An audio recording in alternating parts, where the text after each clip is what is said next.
Good evening everyone. Welcome back tayo mga idol sa ating YouTube channel, Bagong Pilipinas, Old Queen TV.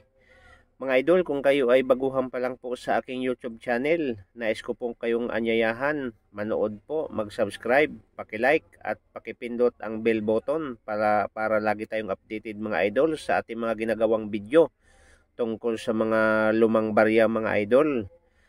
Mga idol, pag-uusapan natin itong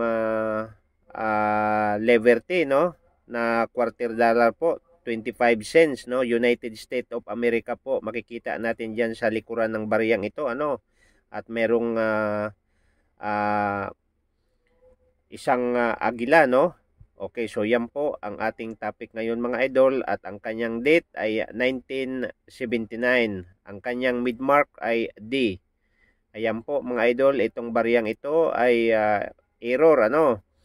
Okay, so Liberty in God we trust. So ang larawan po na makikita diyan, yan po si George Washington, no. Yan po ang ating topic ngayon mga idol, ating pag-uusapan ang bariyang ito, kung magkano po ang kanyang halaga ngayon sa market. Pero good news mga idol, baka mayroon kayong ganitong uri ng barya at pakalat-kalat lang po, pakitingin lang po sa Google, ano, dahil mataas na po ang kanyang value sa bariyang ito, no. Okay, so mga idol, bago tayo magpunta sa kanyang price, no, mayroon akong nabasa po doon sa Google tungkol sa bariyang ito, at wag nyong i-misplace ang video, no, at tapusin ninyo, baka mayroon kayong ganitong uri ng barya mga idol. Okay mga idol, ayun mga idol, sa ano, according to NGC.com price guide ito mga idol ha, para maliwanag po ang usapan natin, no. Price guide po ito as of March 2024. Ibig sabihin mga idol, bago pa lang po, ngayong taon lang po, no, March 2024, no, according to NGC.com, no, price guide 2024 as a Washington quarter from 1979, and circulated. Ang pinag-usapan natin dito mga idol, condition is worth between $0.30, no. Okay, so and 0.85.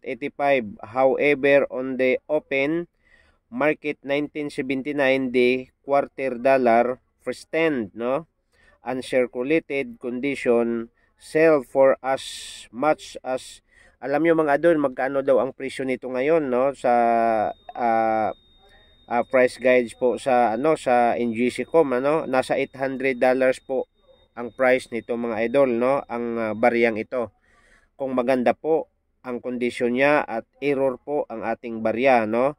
So 800, 700, 300, $200 po ang bilihan nito mga idol sa online, no. So ayan po, yan po yung price guide sa baryang ito, no, doon sa NGC.com, no.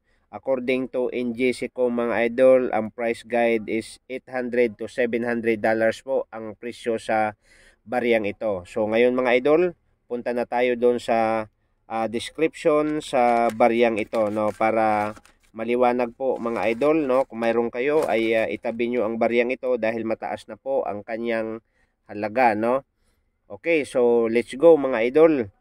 Okay, so 1979, the Washington quarter dollar coins, no, 25 cents ito mga idol. Ang year po niya 1979, composition po ay 91.67% copper and 8.33 nickels po ang composition po sa baryang ito, no. Ang kanyang bigat po ay 5.67 grams, at ang kanyang diameter 24.3 mm, at ang kanyang thickness po ay 1.95 mm. Ang kanyang mintage mga idol, dalawa po ang ginawa sa mintage ito, no. So baryang ito, ang mintage po nung D, no. Okay, 489,789,700 po doon po sa D, at pangalawang labas po nito sa baryang ito ay doon po sa min mark, no, P. So